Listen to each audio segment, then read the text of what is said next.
महाराष्ट्र के पूर्व मुख्यमंत्री और कांग्रेस के वरिष्ठ नेता पृथ्वीराज चौहान जी हमारे साथ में।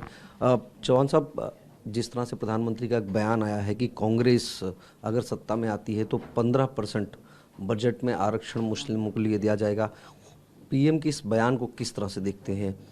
इसमें कितनी सच्चाई है, कितना तथ्य है? देखिए, मैं गुजारिश करूंगा कि अगर प्रधानमंत्री या उनके सलाहकार कांग्रेस का मैनिफेस्टो पढ़ें। उन्होंने आरोप किया है डॉक्टर मनमोहन सिंह पे कि वो करने वाले थे। ठीक है, मनमोहन सिंह के कार्यकाल में जब जो प्रधानमंत्री थे तब 10 बजट पेश हुए थे, और जब 91 में जो वित्त मंत्री थे तब करीब करीब 5-6 बजट उन्होंने पेश किए थे। तो कांग्रेस के दिमाग में ऐसी कोई मंशा होती तो क्या आप इन 15 बजट में हम नहीं कर सकते थे? क्या हमारे घोषणा पत्र में कोई ऐसा वाक्य है कि हम 15% मुस्लिम समाज को बजट में प्रावधान करेंगे? क्या उटपटांग बातें कर रहे हैं प्रधानमंत्री? देखिए, ये समाज को बांटना चाहते हैं मजहब के आधार पर, और उससे उनका नुकसान होगा क्योंकि वो मुस्लिम समाज को भाजपा से दूर धकेल रहे हैं। अगर कुछ लोगों को भाजपा के पास जाना भी होता, मुस्लिम समाज को, उनको धकेल रहे हैं, तो इसके वजह से भाजपा के खिलाफ या महायुति गठबंधन के खिलाफ जो भी है, चाहे कांग्रेस हो, चाहे उद्धव जी की शिवसेना हो, चाहे शरद पवार जी की एनसीपी हो, उसको वोट मिलेंगे। और हिंदू वोटों का उनको लगता है कि हिंदू वोटों का परसेंटेज बढ़ जाएगा। वो उनकी गलत फहमी है, क्योंकि महाराष्ट्र की जनता छत्रपति शिवाजी महाराज के उसूलों पे चलती है। पीएम से सवाल इस तरह से भी कर सकते हैं ना कि किस तथ्य के आधार पर, अगर पीएम जैसे प्रधानमंत्री जैसे पद पर बैठा कोई व्यक्ति अगर बयान दे रहा तो कोई उसके पीछे कोई लॉजिक होगा, कहीं उन्होंने कुछ देखा जाना होगा। देखो, आमतौर पे प्रधानमंत्री बड़ा रिसर्च करके, उनकी बहुत बड़ी टीम होती है। मैंने स्वयं प्रधानमंत्री कार्यालय में काम किया, मैं 6 साल तक था। सैकड़ों लोगों की टीम होती है, पूरा रिसर्च होता है। लेकिन वो आम तौर पे प्रधानमंत्री की टीम की बात होती है, नरेंद्र मोदी की नहीं। ये अपने आप अलग ही है। वो पता नहीं कौन उनको सलाह देता है, किसकी सुनते हैं।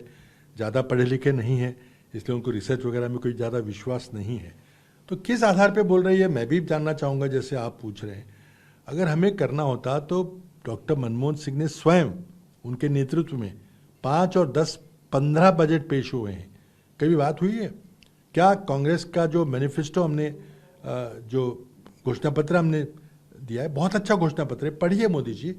उसमें कई दूर दूर तक कोई ऐसी बात है कि मुस्लिम समाज को बजट में आरक्षण देने वाले हैं? क्यों झूठ बोल रहे हैं? नहीं, आप एक बात अभी जो आपने कही कि प्रधानमंत्री की पूरी टीम होती है और पीएम मोदी जो हैं ज़्यादा पढ़े लिखे नहीं हैं, ये भाषा या ये शब्द ये आप लोगों के खिलाफ भी जा सकती है? क्यों जा सकती है? देखिए, मैं नहीं समझता। देखिए, सत्ता में जब हम आएंगे और जब हम बजट पेश करेंगे तो क्या उसमें कोई ऐसा प्रावधान होगा? तो मैं दावे के साथ कहता हूं कि कहाँ लिखा है बताइए। आप हमारे दिमाग में झांक रहे हैं क्या कि अगर आप आएंगे तो शायद ऐसे करेंगे? या किसी ने, हमारे नेता ने रात को आके उनको कान में बताया कि देखिए मोदी जी, हमारी सरकार आएगी तो हम करेंगे? क्या बचपने की बात है ये?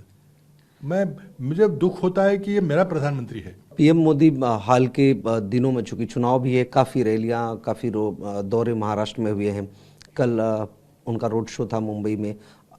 उसके बाद आने वाले कल में शिवाजी पार्क में भी 17 को राज ठाकरे के साथ मंच साझा कर रहे हैं।